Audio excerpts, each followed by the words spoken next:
뜨거운 여름 햇빛 소리를 들으며 숲속을 걸어다니고 비가 내리는 광경을 지겹도록 보고 가을이 되면 떨어지는 낙엽을 밟았던 촉감 기억하시나요?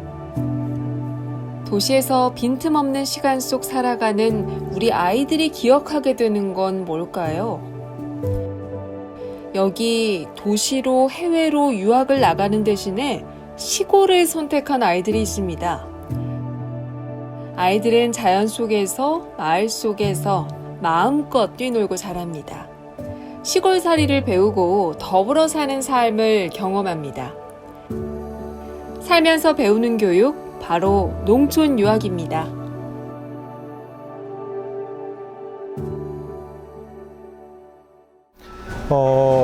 가장 중요한 건 아이들이 자기 본성대로 살아갈 수 있는 길을 만든다는 측면에 있는 것 같아요.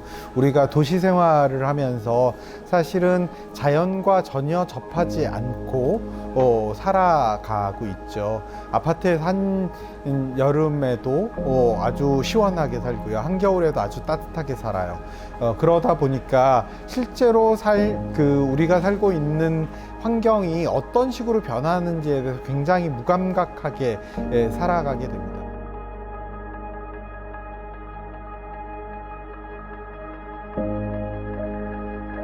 도시에서 맨날 보는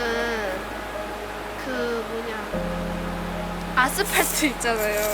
그런 것도 안 보고 되게 매연되는 것 같은 공기 냄새, 되게 자동차 냄새랑 그런 것도 별로 진짜 좋은 상공이 맞고 맨날 아침에 일어나자마자 딱 앞에 보면 저기 딱 소매산이 딱 보여서 좋은 것 같아요, 여기가. 그리고 맨날 밤이 되면 친구들이랑 걸으면서 하늘을 보면 밤하늘의 별빛이 진짜 예뻐서 여기 오게 된 건 그냥 자연 같아요, 대부분. 농촌 유학에서 가장 중요한 요소는 자연입니다. 아이들은 시멘트가 아닌 땅을 밟고 나무와 풀, 새들이 있는 숲을 경험합니다. 봄, 여름, 가을, 겨울. 계절에 따라 변하는 자연의 모습을 보고 계절감을 느낍니다.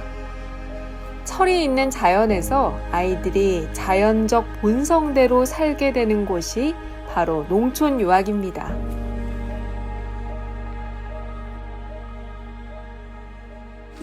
하얀 꽃이 우리 찔레순 이렇게 맛본 적 있었지? 숲 체험을 하는 날.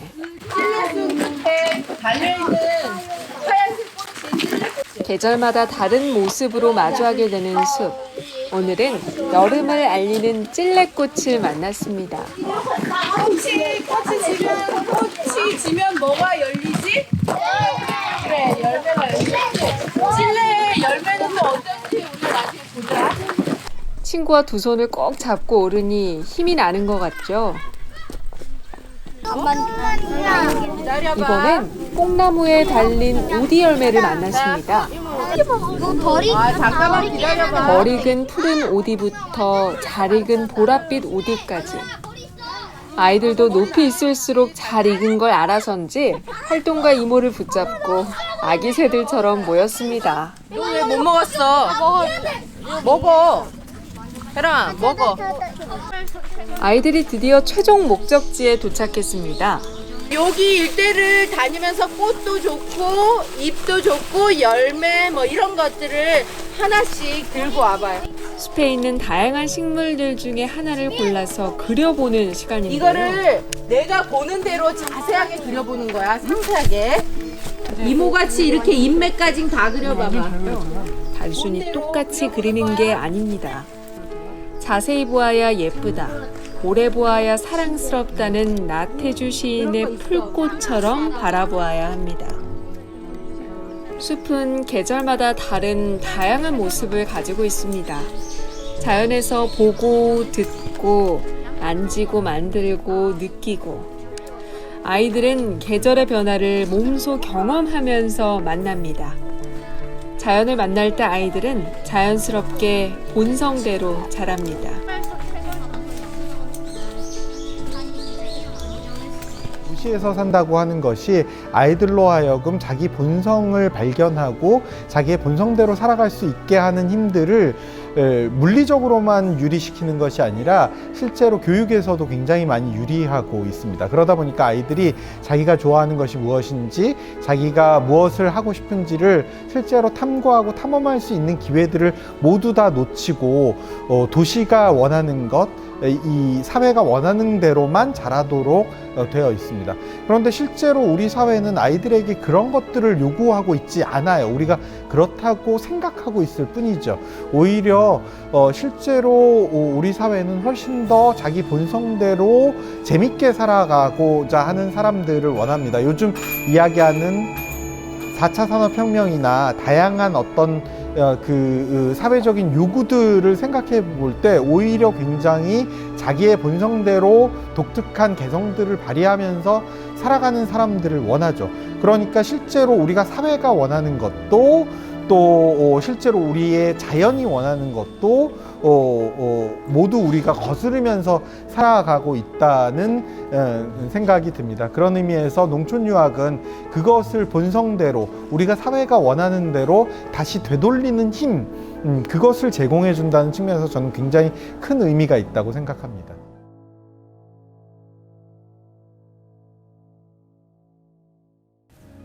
같은 종류의 풀잎마저 인맥이 다 다르듯이 아이들도 모두 각자만의 개성을 가지고 있습니다. 자연에서 자라면서 아이들은 사회에서 만든 인위적인 것이 아니라 스스로 자기만의 개성을 찾아갑니다. 그렇다면 이런 좋은 취지의 프로그램을 가진 농촌 유학은 어떻게 생겨난 걸까요? 공감 민들레는 좀 어떤 고민을 하는 곳이냐 하면 우리나라 교육이 달라졌으면 좋겠다. 한마디로 얘기하면 교육이 달라졌으면 좋겠다라는 고민을 하는 곳이에요. 근데 이제 그러면 교육이 어떻게 달라져야 하지? 라고 했을 때 가능하면 좀 교과서로만 배우는 게 아니고 그야말로 이렇게 삶에 도움이 되는 삶의 힘을 키워주는 교육이면 좋겠다. 그 다음에 나 혼자 출세하고 나 혼자 성공하기 위해서 뭔가를 배우는 게 아니고 내가 배운 게 다른 사람과 더불어 살아가는데 의미 있게 쓰이는 그런 어떤 것들을 배우는 그런 교육이 일어나면 좋겠다. 이런 생각을 하면서 공감 민들레를 하고 있었어요. 그러면서 이제 우리나라 교육을 들여다봤을 때 이건 아니지 않나?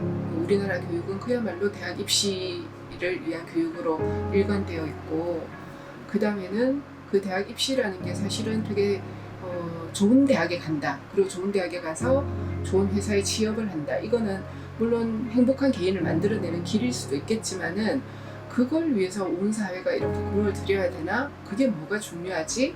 그리고 우리가 배운다는 게 진짜로 이렇게 책상 위에서 교과서 중심의 교육인데 이게 과연 삶에 어떤 도움이 될까? 이런 문제의식을 가졌던 거죠. 그러면서 어느 날 이제 제가 이 일본의 산촌 유학이라고 하는 것에 자료를 보게 된 거예요. 그래서 이게 우리나라에 소개되면 좋겠다라고 해서 저희가 2006년에 탐방단을 꾸려서 탐방을 했었어요. 한국 농촌 유학의 모태는 일본의 산촌 유학입니다.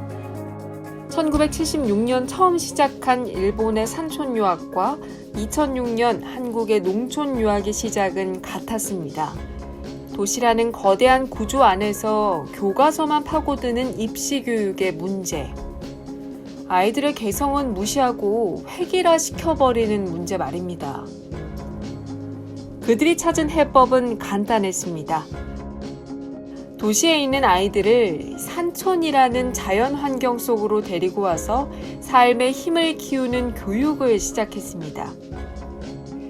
아이들은 그곳에서 지역의 힘, 자연의 힘, 사람의 힘을 온전히 받게 됩니다.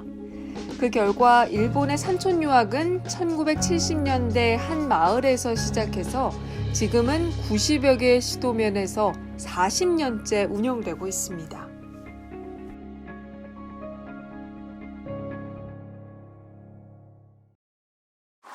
이 산촌 유학을 민들레를 통해서 민들레 김용호 선생님을 통해서 딱 접했는데 자료를 딱 보는 그 순간 이거다. 마을의 학교 하나는 아무리 개떡 같은 학교라도 이 등교든 그대로 초등학교든 그냥 학교 하나는 살아남아 있어야 이 마을을 이렇게 다시 살릴 수 있는 이 여지가 있다. 아니면 반쪼가리고 그 반쪼가리 남아 3년, 5년 지나면 그 마을 리더가 이제 사라져버리고 나면 그 다음 대책이 없는 그래서 그 산천유학을 들게 된 거죠.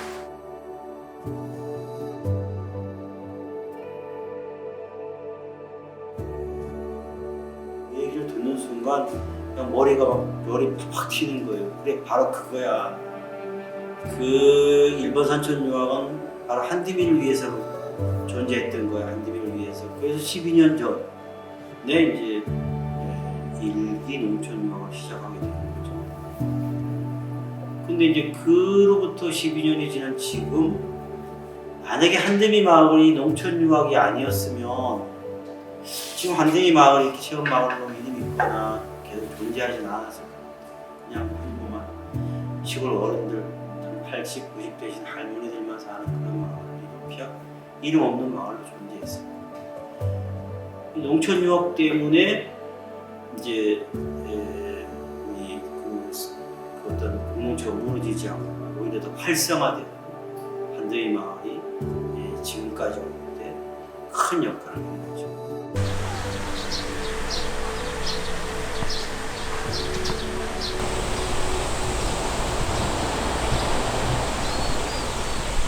농촌에는 철마다 해야 되는 일들이 있습니다. 그중에 모내기는 봄이 되면 가장 먼저 해야 되는 중요한 일입니다. 아이들은 농촌에서 직접 농사를 짓고 살아가는 할아버지와 함께 모내기 작업을 시작합니다. 도시에서는 해보지 못한 진흙을 밟는 경험을 처음 해보는데요. 물컹한 느낌, 발밑에 벌레가 있을지도 모른다는 불안감을 제치고 서서히 적응을 해나가기 시작합니다. 옷이 이렇게 더러워지는 경험도 아마 오랜만이었을 겁니다. 아이들은 자기가 직접 심은 벼가 어떻게 익어가는지도 눈으로 직접 확인합니다. 등굣길에서 물놀이 하러 가는 길에서 늘 마주하게 되는 거죠. 별 됐어. 잠시 대기.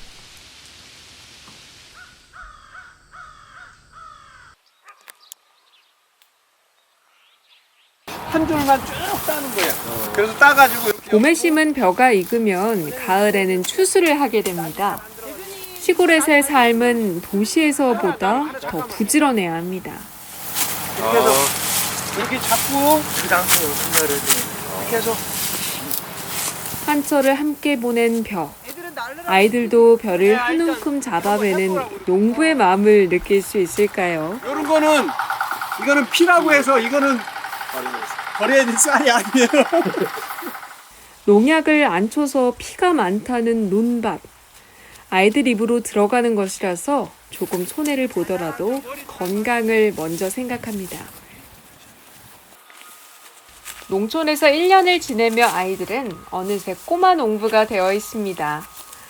농사 짓는 마을 어른들의 노고를 보며 하늘, 바람, 물, 그리고 땅.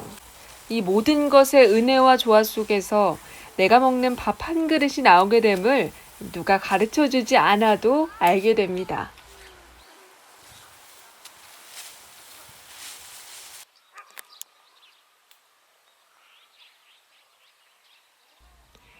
겨울을 대비한 아이들의 움직임이 바빠 보입니다. 지금 배추 너무 많이 남았어요. 큰 것만 합니다. 큰 것만. 네. 좋은 거. 네, 상태가 아주 좋다고 생각되는 거. 네. 빨리 차 옷. 김장을 하기 위해서 배추를 나르는 일이 한창인데요. 어떤 아이는 배추를 자르고 다른 아이는 배추를 옮기면서 협동의 중요성을 깨닫습니다.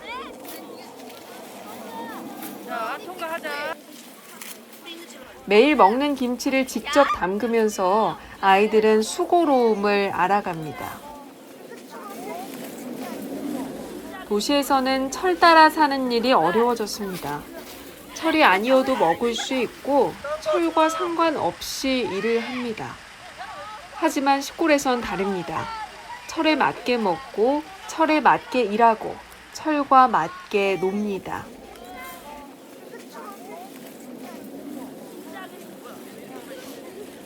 씨를 뿌리는 일에서부터 처음 싹이 날 때 경이로움과 뜨거운 태양 아래서 쑥쑥 자라나는 작물을 가꾸면서 먹거리의 소중함도 느끼게 됩니다.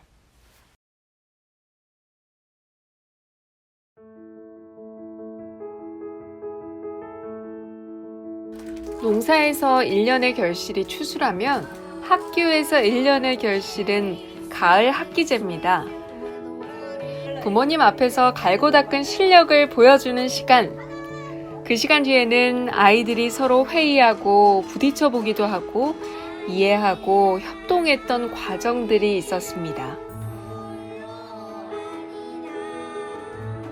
저희 학교 학생 수가 33명입니다. 33명인데 유아센터 학생 수가 17명으로 저는 알고 있습니다. 17명의 학생이면 한 가족이에요. 한 가족이다 보니까 한 가족이면 어떻습니까? 공동체 의식이 강하죠. 공동체 의식이 강하다 보니까 애들이 단합이 잘 돼요. 그래서 어떤 교육과정을 운영하는 데 있어서 보다 쉽게 교육과정을 운영할 수 있는 장점이 있습니다. 그리고 서로를 생각하는 정신도 뛰어나서 한 가지를 가르쳐주면 옆 친구랑 같이 서로 배움을 주고받는 그런 부분이 우수하다고 생각합니다. 저희는 대가족형 농촌유학이라는 이름을 저희가 지었어요. 왜냐면 지금 아이들이 할아버지, 할머니, 그다음에 삼촌, 이모, 대가족에 대한 모임이나 대가족에 대한 시스템 속에 사는 아이들 정말 별로 없어요. 근데 이 농촌에 저희는 할아버지, 할머니가 계시거든요. 그리고 삼촌, 이모가 계세요. 선생님들이 삼촌, 이모예요. 선생님이. 그리고 엄마, 아빠가 되게 호칭을 그렇게 하게 된 이유 중에 저희는 부부가 다 그 사무국장님이나 저나 상담사예요, 직원이. 그리고 계속 이 아이들과 공동체 생활을 하면서 이 시기에 애들이 이 호칭을 부르는 거와 부르지 않았을 때 정서적인 영향에 대해서 참 많이 생각해보고 공부하게 됐어요. 근데 그러면서 제가 제 과거를 생각해보니 저는 한 번도 제 옆집의 내 친구의 엄마를 아주머니라고 부른 적이 없더라고요. 어머니, 그 집에 밥자리에 가서 내가 가서 밥을 먹는 게 아무렇지도 않은 일상이었던 세대였어요, 저는 정말. 그래서 나 오늘 어머니 여기서 잘게요. 그래도 뭐 그게 내 집이나 네 집이나 똑같았는데, 그러면서 저도 이 아이들이 이 두 번째 집, 이 농촌유학을 고향으로 삼고 또 시골의 엄마 아빠가 되게 된 거죠.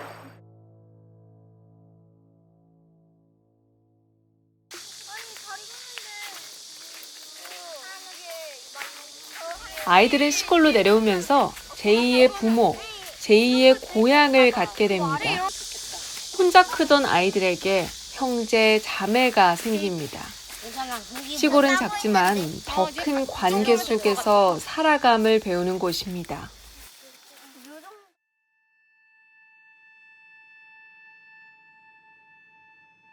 이른 아침, 엄마의 잔소리도 없이 아이들이 스스로 이불을 갭니다. 오늘 입고 갈 옷도 알아서 고릅니다. 식사를 하기 전에 상을 가지런히 닦는 것도 부모가 아닙니다. 아침마다 은유는 뭔가 하고 싶은 게 많은데 드러내놓지 않은 아이. 똘똘하고 근데 많이 덜렁이에요. 온갖 곳에 자기 물건 놔놓고 어딨지? 어디 갔지? 이렇게 덜렁덜렁거렸는데 지금은 굉장히 야무지죠. 둘 다 똘똘하고 야무지고, 예, 자기 거 자기가 얘기 안 해도 자기 거 다 잘 챙겨서 다니고, 뭐 어디 내놔도 걱정 안 해도 될 아이예요.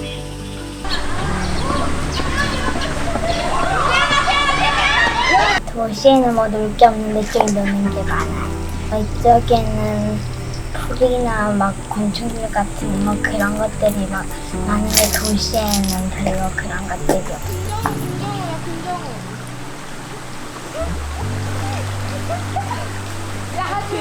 뭐야 이게? 그냥 처음에 여기 왔을 때는 별다른 게 없다고 생각했는데 그 한번 여기에서 2주 동안 지내고 그 도시로 한번 가보니까 공기도 다르고 살짝 주변 환경들이나 그 놀 수 있는 그 범위가 너무 여기는 다 다른데 좋은 점은 여기가 놀 수 있는 범위가 높아서 좋았어요. 도시에서 남부러울 거 없이 잘 살았던 애들이에요. 근데 그 친구들이 여기 시골에 와가지고 뭐 진짜 집에 가면 비데도 다 있고 세면대 다 이렇게 아주 훌륭한 욕실이 있고 자기 침대 다 있고 너무너무 편하게 잘 살던 아이들이 여기 와서 화장실도 불편하고 뭐 머리도 쪼그리고 앉아서 숙여서 감아야 되고 그런 삶을 사는데도 애들한테 물어보면 행복하다고 그래요. 그러니까 제가 보기에도 결코 이렇게 도시의 그런 운명이 주는 편리함 이런 것만으로 아이들의 행복을 충족시켜줄 수는 없는 것 같거든요. 자연은 정해진 규칙이 없습니다. 끊임없이 본인이 탐험해야만 되는 대상입니다. 아이들이 농촌에서 놀이를 스스로 기획한다는 것, 주어진 방식이 아닌 무언가 만들어낼 수 있을 때 자발성과 창의성이 발생하게 됩니다. 농촌 유학센터 중 한 곳인 이곳 아이들은 매주 모여서 실생활에 대한 안건과 실천 사항을 정합니다. 스스로 문제점을 고민해보고 그걸 친구들과 나눠보는 거죠.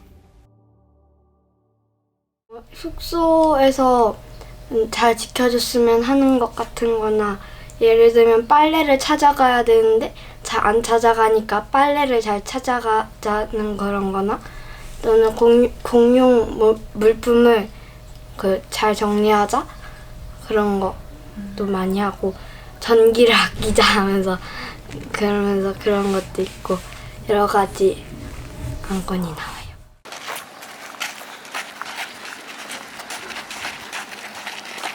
들어서 작년 겨울에 저희가 연극 발표회를 했었는데 이 센터에 보면은 2층과 3층이 그 층간소음 문제가 있어서 그 남자 대 여자로 해갖고 아이들이 서로 조금 문제가 있었거든요. 근데 그거를 연극 대사로 그 연극 스토리로 담아가지고 어떻게 풀어나가는지 그거를 이제 교장 선생님 역할로 정말 이렇게 몸집 좋은 애가 하고 해서 그 연극을 하면서 스스로 아이들이 많이 풀어냈던 적이 기억에 많이 남습니다. 예.